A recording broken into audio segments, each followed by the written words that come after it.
AOC should see this and the reactions and responses that she received from her constituents as putting her on notice. Because especially in the last 2 years, AOC has been absorbed by the Democratic establishment. She has been willing to play ball with the Democratic establishment. I mean, and look, to be quite frank, AOC's previous reputation stays with her. And that previous reputation was that of a disruptor, an individual who's an outsider who has managed to infiltrate the establishment. But more and more, she has presented herself as part of the establishment, as someone who thinks that she can play ball with these corporate Democrats and somehow use that as a way of influencing them and the policies that they end up passing.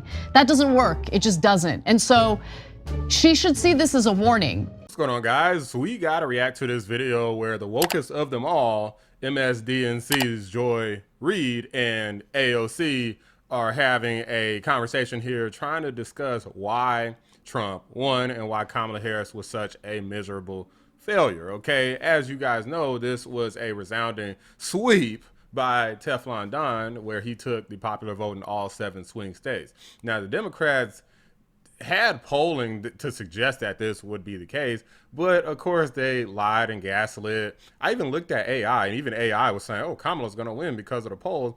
And I was like, they said the same thing with Hillary Clinton, with Joe Biden. Now, Joe Biden was way up in the polls in 2020, but Kamala Harris wasn't even close to that. So the poll suggested that even if they were neck and neck, Trump was going to end up taking the lead because that's historical precedent. But a lot of these Democrats just ignored that, and they didn't change any of their polling techniques. And they also had Liz Cheney. They had this weird strategy of trying to pull in like never Trumpers or something, as if there was going to be like millions of never Trump. I feel like their whole strategy, like Hitler, fascist, you know, whatever evil, heinous thing, bigot, sexist, and just try to get everybody to be a never Trumper, including Republicans, to try to get people to just hate Trump so much that they just voted against him and voted for Kamala. That failed miserably. A lot of people don't even like Liz Cheney. She failed miserably at her second congressional run. Okay, she got cooked by some no-name lady, at least no name at the time, and everybody knew who Liz Cheney was, and they didn't like her. So pulling her into the campaign was very stupid. There's a lot of mistakes. There's so many mistakes that they made. It's like, where do you even begin? I'm gonna let AOC and Joy Reid go ahead and have this conversation. Let's get into what they had to say. And while the Democratic Party is still reeling from the results, Congresswoman Ocasio-Cortez is doing something a lot of the DC folks aren't doing, which is talking to social media and actually talking to voters to figure out. Well, there's a reason they're not doing it, is because they don't care what the voters have to say. You should have learned that after the election results. That's why a lot of people voted against them. It's because they know that the Democrats don't care about the working class and they don't care what their opinions are. They try to pull in some sort of data to find some sort of reason or justification. They don't actually care about what people on the ground are actually saying. Why this happened. If you voted for Donald Trump and me, or if you voted for Donald Trump and voted Democratic down ballot, I would really love to hear from you. This is not a place of judgment. I'm not gonna like put your stuff on blast or anything like that or dunk on it. That's like genuinely not the intent well, here. Another reason why this could have happened is because Kamala Harris was a flip-flop pollywop, and maybe they just didn't like her specifically, but maybe people that were more consistent in terms of liberal and progressive policy, they actually did like those people. Like, you really could not trust Kamala Harris. If you're a Democrat, it doesn't make sense to trust Kamala Harris. Like, these people are so partisan, they don't see that. But it doesn't make sense to trust a flip-flop pollywop. She want to leapfrog and go everywhere that seems like it's popular at the time. It's Mitt Romney all over again, except Mitt Romney was in a whole nother league compared to Kamala, but he was a flip-flopper too. That's why you ain't never hear me say nothing positive about Mitt Romney. I can't stand that dude, because to me, he was like the conservative version of Kamala Harris, except like smarter, but still, it was the same type of person, a flip-flop, pollywop, say anything to win type of person. I actually want to learn from you. I want to hear what you were thinking, and I just want to hear from you. Joining me now is the aforementioned Democratic Congresswoman Alexandria Ocasio-Cortez of New York. Okay, AOC, what'd they say? I mean, there's a lot of different things that we saw. I think there's a lot of people. First of all, it's important to note that Democrats, oftentimes when we lose elections, we think that we lost people to Trump.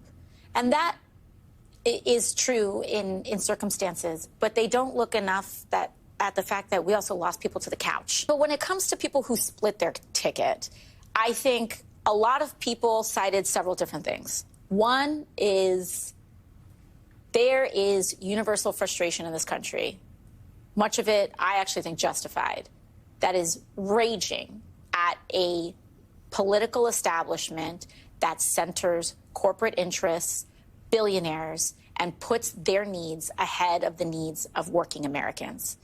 And we, like, just based off the fact that she's having this conversation, this is another reason why I think that she is running for president in 2028. This is all this is.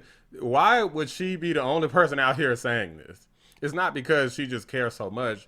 She's staging herself and trying to set herself apart. She's analyzing what's happened, and she wants to use this analysis to say, okay, here's where Kamala Harris and the Democrats failed. Here's where I'm going to be successful in the future. So now, I mean, this is the reason she removed her pronouns from her bio. For those who haven't heard about that, it's because she's trying to move away from this hyper progressivism and trying to move a little bit more toward the middle. That's why she's asking all these questions, and she keeps making all these public appearances all of a sudden that she really wasn't doing that much of before, is because she's getting ready to set herself up and see if she can pivot some more, move away from, like Kamala Harris tried to do, her horrendous record that she had as a progressive. Know that we can either channel this righteous rage, because there are people whose SNAP was cut off, their child tax credits were cut off, but they're seeing people like Elon Musk getting tax breaks and kissing up to Donald Trump in order to do so. But they vote for, then why vote for Elon Musk and Donald Trump? And I think that, of course, is the question. It makes no sense. And I think part of it has to do with the fact that, and I think we're still in a process of going through the data. It's important to say that. Yes. And I actually think that it's important to say that the people who are rushing to say, let me give you my grand theory of what's going on right now. The problem is you went too woke. Sorry, Kamala Harris was running with Liz Cheney at her side. She wasn't going quote unquote woke. If we had an election on November 5th and November 6th, you've got an answer. Right. Don't listen to those people. I agreed. Do not listen to those people. Co-signed. So most people who've been criticizing the radical left have been saying the same criticism the entire time. It's nothing new that anybody's been saying.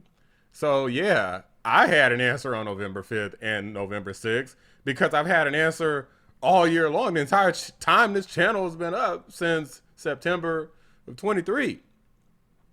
These guys are authoritarians. They don't listen to people. They have Mark Cuban, they're running along, like Liz Cheney, warmonger, something that Democrats and Republicans hate. And then Mark Cuban, another billionaire. You're talking about Elon Musk. You got Mark Cuban running right alongside, and then a bunch of celebrities. Like, what the hell are you talking about? Like Cenk Uygur or the Young Turks was talking about this as well. AOC said, you know, people are tired of folks representing billionaire donors, and that's what Republicans do. But the part they left out is, so do the Democrats. So she made it seem like it was a messaging problem. But I got less issues with AOC. She said some good things there. More issues with Joy Reid being shocked. Like, oh my God, why would they, if they're in favor of the donor class and billionaires, why would they vote against the Democrats? Are you serious?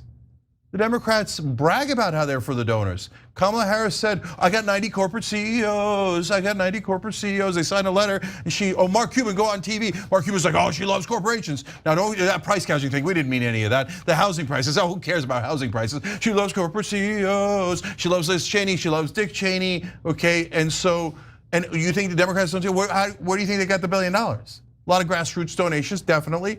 But tons and tons of corporate donors, billionaire donors, and then it turns out there's gambling in this establishment. But Kamala Harris and the Democratic Party never even bother to pretend to be populist. Instead, they brag about how pro-corporate they are.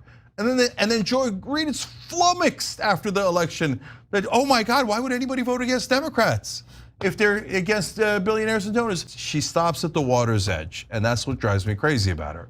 A lot of things are good. I'll take it much better than a lot of others in Congress. Happy to have it in that regard. But at the water's edge is saying, but the Democrats also take the money, stop taking the money. And she doesn't, AOC doesn't, she doesn't take corporate PAC money, right? But criticizing her colleagues is a red line they never cross. And that's why the Democratic Party never gets fixed, because we never have an honest conversation about it. Was that conversation honest? Not really. No, they landed on, oh, that's so weird, I guess the American people are wrong. Incorrect answer. It's good that she is asking questions, but these fools don't really seem to understand things still. Okay, the majority of Americans don't live in this elitist bubble. Like, you got every celebrity. Beyonce paid $10 million. Who knows how much Cardi B was paid? Meg Thee Stallion was paid, I think it was what, like $3 million? Oprah Winfrey, $1 million. Eminem paid over $1 million, 1.3 million. I mean, you got all of these people paid all of this money. And all of like the whole Avengers came out to support Kamala Harris. I mean, who was it? Ben Stiller, Julia Roberts, Usher. I mean, for crying out loud, these people, they didn't even come out and support without being paid. Most of them were paid. So the fact that they don't see that it's elites, like Cenk Uygur just said, okay, it's tons of billionaires. They had like well over $1 billion. The Trump campaign had like a fraction of the amount of money that Kamala had to win the campaign, and they still managed to lose. You think people don't notice that? Like, a lot of people knew, and they did not like it. So this is the reason why you guys lost, is because it's a party of elites. All of those elites, the cackling hens on The View, every last one of them rich as hell. And they're trying to tell you that the economy is fine and don't worry about if you can't barely afford to feed your damn kids. If you get sick and can't afford to go to the doctor, vote for Kamala Harris anyway. Your rent is past due. People coming knocking on your door and sending you crazy messages, leaving you letters with big old bold font, eviction notices. But no, vote for Kamala Harris anyway so we can make history. Steve Harvey, Ricky Smiley, D.L. Hughley. There's all kinds of rich mother effers that was supporting Kamala Harris. A lot of these people got paid to do it. Elon Musk paid his money to people. For as much as they hate millionaires and billionaires, Elon Musk was paying for Trump to win. These other elites for Kamala's side were getting paid to support Kamala Harris.